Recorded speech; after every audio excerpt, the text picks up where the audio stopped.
오늘 우리에게 주시는 하나님의 말씀은 디모데전서 3장 1절에서 7절까지 말씀입니다. 디모데전서 3장 1절에서 7절까지 말씀 한 절씩 교독하도록 하겠습니다. 미쁘다 이 말이여 곧 사람이 감독의 직분을 얻으려 함은 선한 일을 사모하는 것이라 함이로다.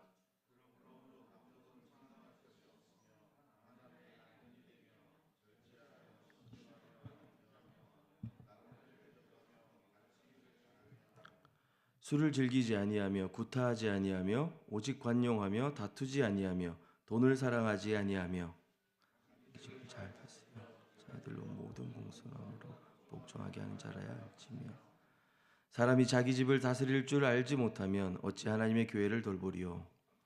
새로 교한 자도 말지니 교만하여져서 마귀를 정죄하는 그 정죄에 빠질까 하며. 함께 읽겠습니다. 또한 외인에게서도 선한 증거를 얻은 자라야 할지니 비방과 마귀의 올무에 빠질까 염려하라. 아멘. 어느 조직이나 공동체든 건강한 리더를 선발하고 세우는 일은 중요합니다.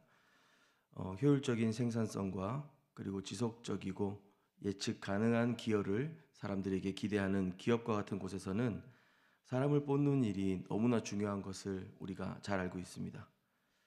초대교회는 예수님의 제자들을 리더로 시작되었고 또 교회를 균형 있고 빠뜨리는 구제 없이 섬기기 위해서 집사님들을 리더로 추가하기도 했습니다. 그리고 이후 교회 역사를 들여다보면 누구 하나 중요하지 않은 성도는 없었지만 그 중에 장로 또는 목자 또는 감독들과 같은 역할들이 매우 중요했음을 봅니다. 특히나 늘 내적 외적 어려움이 끊이지 않았던 이 교회에는 오늘 이 에베소 교회와 같이 어떤 다른 교훈을 전파하려는 교직 교사들로 내부의 혼탁함들이 있었고요. 또 주변에 로마 제국의 어떤 핍박과 위협 속에 있을 때 그런 교회들은 이 감독으로 대변되는 교회 리더 세우기 위해서 고민이 많았을 것 같습니다. 오늘 바울이 디모데에게 주는 성경적 고민들을 함께 살펴보도록 할 텐데요. 1절입니다. 미쁘다 이 말이여 곧 사람이 감독의 직분을 얻으려 함은 선한 일을 사모하는 것이라 하미로다.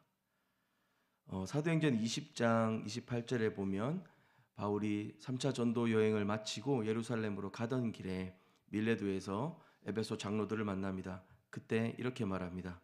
여러분은 자기를 위하여 또는 온 양떼를 위하여 삼가라.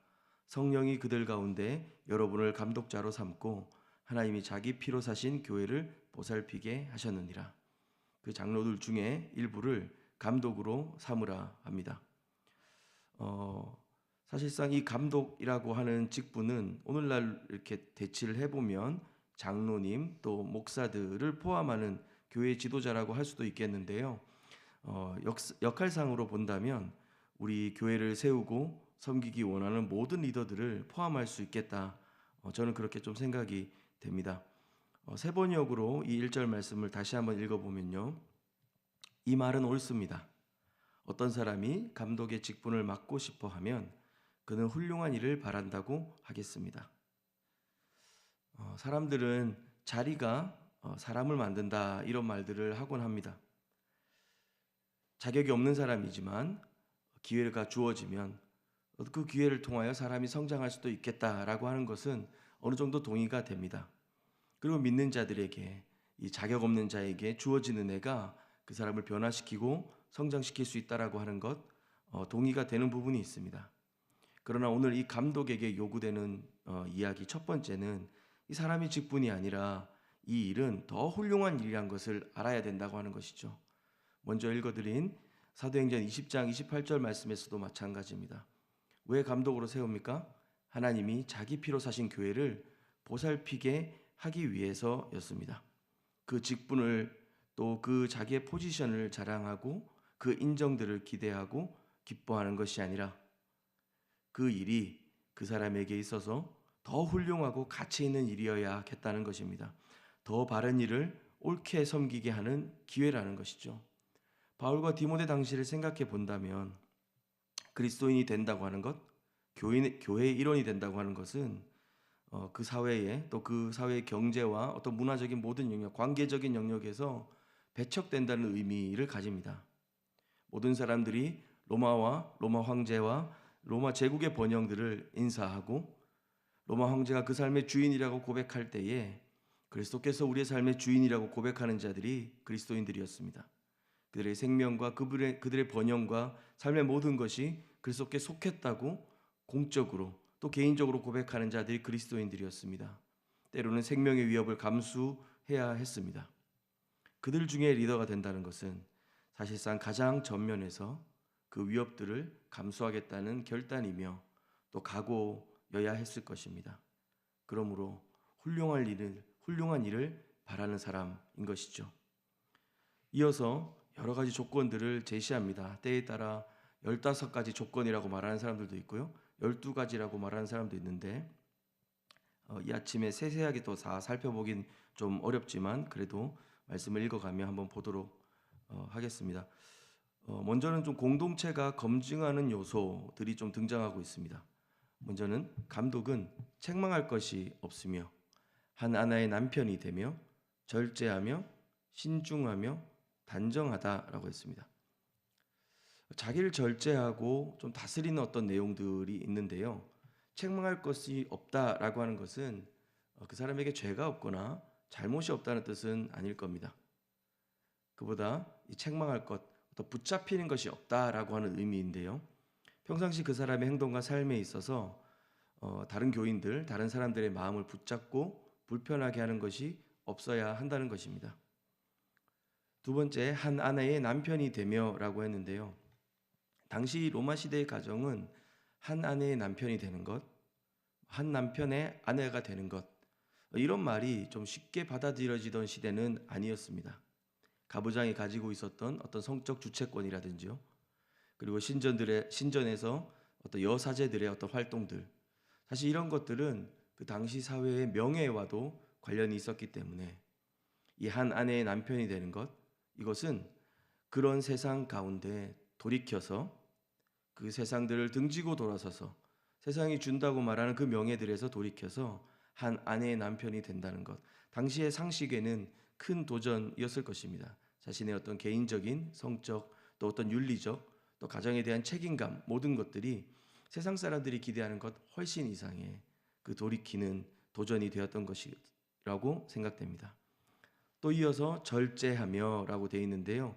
뒤에 나와 있는 술을 즐기지 아니하며와 좀 연결시켜서 생각해 볼 수도 있겠는데, 이 절제라고 하는 것, 술을 과하게 마시거나 어떤 그 술의 지배로 인해 어떤 통제불능의 상태가 되지 않는 것을 말하겠습니다.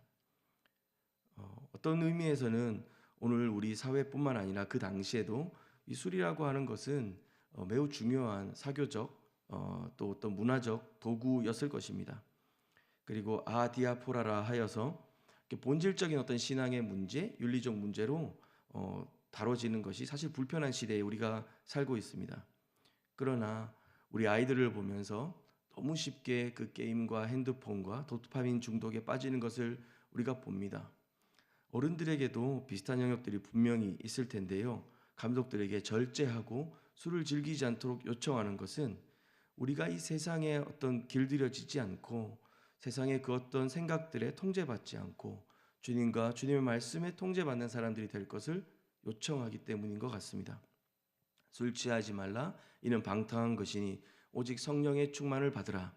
이 말씀은 바울이 술의 지배를 받듯이 그 무언가의 마음을 빼앗기지 않고 성령의 지배를 받아 그분을 따라 살아가도록 요청하는 것입니다. 우리의 의지나 열심으로 절제할 수 있지만 그것을 훨씬 넘어 성령의 지배와 통치와 이끄신 가운데 걸어가는 것, 감독들에게 요청하고 있는 것이죠. 또 네 번째는 신중하며인데, 절제하며 자제하는 마음을 가지며라고 포함될 수도 있겠습니다. 오늘날 같이 어떤 자신을 드러내고 자신의 성격이나 캐릭터들을 이렇게 자랑하고 하나의 브랜드처럼 만들어가야 되는 시대에 자기 검열하며 스스로 삶을 돌아보는 어떤 신중함들은 그렇게 권장되는 덕망이 아닐 것입니다. 그러나 우리가 무엇을 할 수 있고 무엇을 할 수 없는지, 우리가 무엇을 해야 하며 무엇을 해서는 안 되는지 그것을 잘 아는 사람들을 우리는 성숙한 사람이라고 합니다. 그렇게 신중한 사람을, 그리고 신중하고 절제하고 삶을 돌아보는 사람을 영향력 있는 사람이라고 생각할 수 있겠습니다. 또 이어서 단정하며라고 했는데요. 단정하게 옷을 입는 것, 뭐 그런 의미만은 아닐 것입니다. 행동과 그 사람의 마음과 태도와 말투들이 누가 보아도 사려 깊고 또 믿을만 하다라는 의미가 됩니다. 그리고 이어서 본문을 보면 나그네를 대접하며라는 부분들이 나오는데요. 또 그 이후 부분들은 일면 앞서 나온 것들은 스스로를 좀 돌아보는 일반적인 조건이라면 어떤 사역적인 면들을 좀 제시하고 있습니다. 사람들을 대하는 자세이기도 하고요. 낯선 사람들을 대접하라. 지금은 우리가 어디 도시를 세계 가든지 간에 핸드폰 어플로 다 숙박시설 예약하고 식당도 예약할 수가 있습니다. 그 당시에 대사관도 없고 아무것도 없던 그 시대에 그들이 나그네를 환대하는 것은 그 어떤 시민으로서의 중요한 덕목일 뿐만 아니라 한편 그리스도께서 부탁하신 이 복음을 전하는 아주 중요한 통로이기도 했었습니다. 이 나그네를 대접한다고 하는 것, 사실상 이 나그네는 우리 자신에게 도움이 되거나 우리 사회에 어떤 영향을 끼칠 수 있는지 잘 모르는 사람으로 규정되기도 했었습니다. 그런 그들을 감독들은 앞서서 대접하고 환대하고 사랑해야 할 것입니다. 자신이 손해볼 가능성도 있고 배신당할 가능성도 있지만 그들을 향하여 마음을 열고 사랑으로 돌보며 그리스도께서 우리를 그렇게 환대하신 것처럼 우리가 이웃들을 또 나그네들을 살피고 사랑하는 것, 그것을 잊지 말라라고 하는 것을 사역적인 면 또 사람을 대하는 자세로서 첫 번째로 제시합니다. 그리고 이어서 가르치기를 잘하며라고 했는데요. 무엇을 가르치는지 무엇을 말하는지 잘 알아야겠습니다. 청년들과 같이 공부를 좀 하다 보면 눈빛에 그런 게 느껴집니다. 이 정도까지 필요할까요? 이런 표정들을 많이 느낄 때가 있습니다. 실제로 같이 성경 읽기를 하면서 퀴즈 같은 걸 같이 내보는데요. 이렇게 한다고 우리가 이 내용을 다 알 수 있을까요? 너무나도 합리적이고 똑똑하고 지혜로운 친구들입니다. 그러나 우리가 리더가 되고 공동체를 섬긴다고 하는 것은 우리가 무엇을 말하는지 아는 사람이어야 합니다. 그리고 그 모든 것에 지식적인 뛰어남과 탁월함을 말하는 것이 아니라 우리가 말할 수 있는 것과 말할 수 없는 것을 살필 줄 아는 사람이어야겠습니다. 우리가 가르치고 배우고 나누는 것들을 더 알려고 노력하지 않고 더 배우려고 하지 않는다면 사실은 마땅히 리더가 되어서는 안 될 것입니다. 그리고 많은 경우에 신학생들 그리고 저 스스로도 바라보면서 의사가 되기 위해서, 변호사가 되기 위해서 또 많은 전문적인 어떤 자기 역할들을 감당하기 위해서 매우 오랜 수련의 시간들을 보내는 것을 보는데요. 목회자로서 평생 공부하고 배워가는 삶이라고 하는 사실들을 놓치지 않아야겠다라는 고민들을 스스로 늘 하게 됩니다. 성경의 이 깊은 모든 지식들을 다 알 수 없고 사람의 모든 마음들을 우리가 다 알 수는 없지만 우리가 그에 대한 열심과 열정이 없다면 그리고 우리 그 지식도 자라가지 않는다면 사실상 우리에게 어떤 영혼들이 맡겨질 수 있을까 오히려 두렵게 되는 것 같습니다. 또 이어서 구타하지 아니하며 술을 즐겨하지 않는 것은 앞에서 언급했고요. 구타하지 아니하며 그리고 또 다투지 아니하며라고 하는 부분들이 나옵니다. 그리스도인들은 화해자입니다. 중재자입니다. 다리를 놓는 사람들입니다. 자신의 의견과 자신의 권리와 자신의 주장을 가지고 다른 사람들을 힘으로 또 때로는 자신의 언변으로 억누르는 것은 교회 리더들에게 주어진 역할이 아닙니다. 문제를 일으키거나 싸움을 만들어내는 사람들이 아니라 평화와 화해의 전달자여야겠습니다. 교회를 운영하고 또 공동체를 이끌어 가다 보면 우리는 알게 모르게 심리적으로 또 여러 가지 언행 안에서 다투고 또 구타하고 이런 일들이 분명히 일어날 수 있습니다. 그러나 그런 일들에 관하여서 감독들은 중재하고 사실상 그리스도께서 우리를 어떻게 섬기셨는지를 기억하며 그 삶의 자세와 그 사역의 조건들을 좀 돌아보아야겠습니다. 관용하며 라고 하는 또 덕목이 이어집니다. 관용은 다른 많은 번역으로 바뀌어서 성경에 기록되는데 호의, 인내, 긍휼, 친절 이렇게 번역되기도 합니다. 굳이 얘기하면 이 관용이란 중요한 기준을 붙잡을 뿐만 아니라 그 기준을 넘어 더 풍성한 것들을 품어내는 것을 말합니다. 사랑 안에서 진리를 말하는 것이 어쩌면 관용함이라고도 말할 수 있겠습니다. 정의와 규칙을 가지고 사람들을 치리하고 공동체에게 권면하지만 또한 그들을 여전히 사랑하는 것도 포함되겠습니다. 감독들에게는 속을 수 있는 가능성을 두고도 전적으로 믿어주고 사랑하는 자세가 필요하겠고, 또 한편으로는 언제든 사람은 그렇게 할 수 있다는 것을 이해하며 기다리고 인내하는 것이 관용이겠다라는 생각을 해봅니다. 12번째 마지막인데요. 돈을 사랑하지 아니하며 라고 했습니다. 이후에 디모데전서 6장에 가보면 돈을 사랑하는 것이 일만하게 뿌리가 된다라고 합니다. 돈을 사랑하는 것. 그리스도인들은 이 돈에 매여서 사는 사람이 아닙니다. 돈이 해주는 것, 돈이 만들어낼 수 있는 것을 갈망하는 사람이 아닙니다. 오늘 많은 경우 교회 안에 또 신자들 안에 여전히 돈이 만들어내는 그 무언가에 마음을 빼앗길 때가 여전히 많이 있음을 봅니다. 큰 교회, 또 유명한 교회, 좋은 상황들과 더 화려한 환경들을 갖추고 있는 것이 마치 성공이고 아름다움인 것처럼 여기게 하죠. 그러나 우리는 돈을 사랑하는 것이 일만하게 뿌리인 것을 기억해야 되는 사람들입니다. 우리가 하나님께서 그분을 선택하고 그분을 소유할 때 주어지는 그 은혜와 사랑이 무엇인지를 발견하고 경험하는 사람이어야겠습니다. 세상이 이것이 힘이라 말하고 이것이 너를 보호해주고 살게 할 거라고 말하지만 그것이 아니라 우리 주님을 선택하고 그분 앞에 살아가는 삶, 그 삶을 요청하고 있는 것입니다. 4절인데요. 자기 집을 잘 다스려 자녀들로 모든 공손함으로 복종하게 하는 자라야 할지며 사람이 자기 집을 다스릴 줄 알지 못하면 어찌해 하나님의 교회를 돌보리요. 감독이 되려는 사람은 집안도 건강해야 합니다. 6절입니다.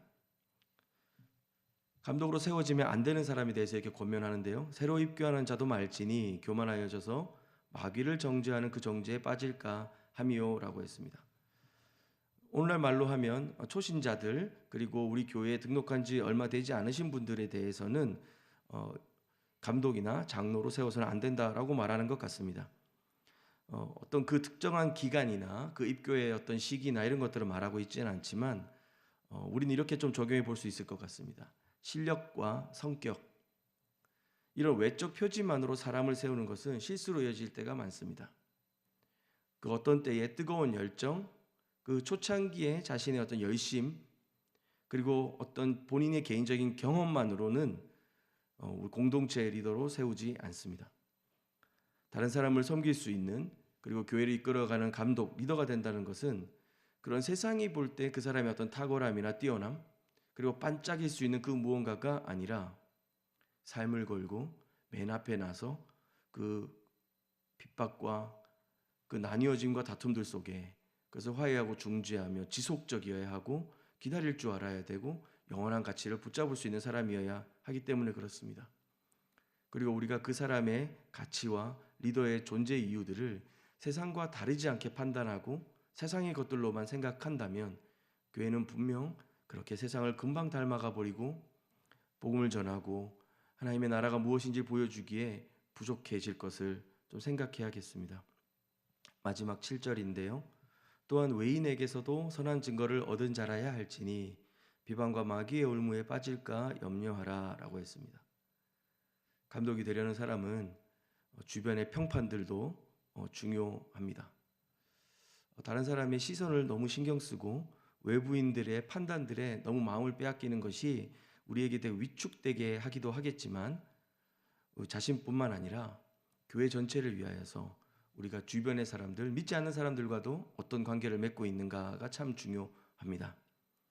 청년들과 대화를 나누다가 회사 안에서 본인의 직장과 일상 안에서 신앙을 드러내는 것을 매우 꺼려하는 모습들을 볼 때마다 마음이 아픕니다. 그 이유는 우리 믿음의 선배들 때문일 때가 많기 때문에 그렇습니다.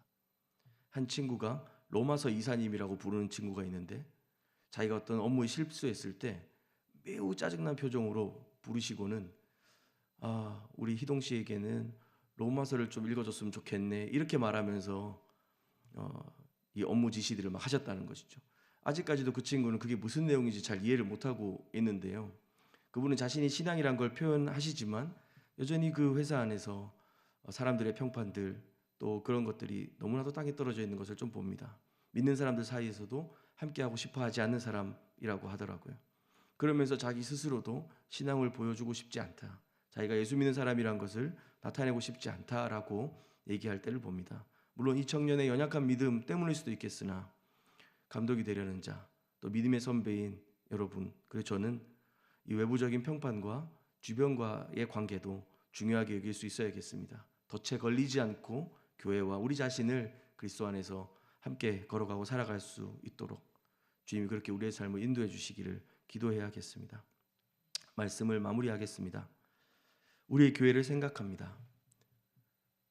바울이 그 초창기 자신들의 편지에 보이듯이 막 긴박하게 사람들의 삶의 변화를 요청하기보다 이젠 어느 정도 시간이 흘려서 교회도 규모가 생겼고 지혜롭게 이 제국 안에서 살아가는 방법들을 모색해야 했습니다. 디모데 전후서를 목회서신이라고 부르기도 하는데요. 이번 가을 처음 임직받게 되는 우리 장로, 권사, 안수 집사님들 뿐 아니라 담임 목사님과 목회자들 그리고 다락방 순장님들과 각 부서의 리더들과 섬김이들을 위해서 우리가 함께 좀 기도해야겠습니다. 또한 교회를 섬기기를 원하고 교회와 함께하기 원하는 모든 자들에게 이 리더들의 모습은 신자로서 우리가 자라가고 닮아가야 될 표지가 될 것입니다. 오늘 이 말씀은 단순히 어떤 직분자들을 위한 권면일 뿐만 아니라 우리 시대의 교회가 사명을 감당해가고 부르신 가운데 순종하며 함께 주님의 그 빛난 공동체로 걸어가기 위해 필요한 저와 여러분의 모든 성도님들의 덕목이 되겠다고 저는 믿습니다. 성령께서 여러분 안에 이 분명한 열매들이 맺혀져 가고 그렇게 자라가고 성장하게 하실 것을 믿습니다. 함께 기도하겠습니다. 사랑하는 주님, 겸손히 이 시간 우리의 마음을 열고 주님 앞에 은혜를 구합니다. 연약하고 부족한 우리의 삶에도 불구하고 불러주셨사오니 또 교회되게 하셨사오니 믿음으로 하나님 주님 부탁하신 이 삶들을 감당하게 하여 주시고 우리 자신들을 돌아볼 뿐만 아니라 교회 공동체와 또 이 세상 안에서 어떻게 신자답게 살아갈 것인가를 발견하고 배우게 하여 주시옵소서. 그렇게 우리의 삶을 붙드시며 성령으로 함께 하실 주님을 찬양합니다. 예수님 이름으로 기도합니다. 아멘. 우리가 먼저 기도할 때 하나님께서 우리를 신자로 불러주시고 교회되게 하신 은혜를 감사했으면 좋겠습니다. 이 땅 가운데 그렇게 교회답게 하나님 백성답게 살아가도록 먼저 나온 이 감독들을 위한 조건들, 이것이 모든 신자들의 부르심인 것을 또 기억하고 하나님 오늘 하루 내 삶 안에 하나하나 열매 맺어 가도록 은혜 주시옵소서. 그렇게 기도했으면 좋겠습니다. 또 이어 기도하실 때 교회를 위해 함께 마음을 들여 중보했으면 좋겠습니다. 우리 임직식과 또 꾸려질 당회와 또 교회 구석구석에서 섬기고 수고하시는 섬김이들, 또 새롭게 세워지는 부장단들, 교회 리더들과 다락방 순장님들 한 사람 한 사람 주님 안에서 이렇게 자라가고 그 부르심의 순종함으로 교회가 더 굳건하게 세워져 가는 은혜를 누릴 수 있도록, 그래야 해서 칭찬받고 그리스도께 칭찬받고 세상에 칭찬받는 그런 교회 되게 해달라고 함께 우리 기도하신 후에 개인적인 기도로 주님 앞에 더 깊이 나아가도록 하겠습니다. 함께 기도하겠습니다.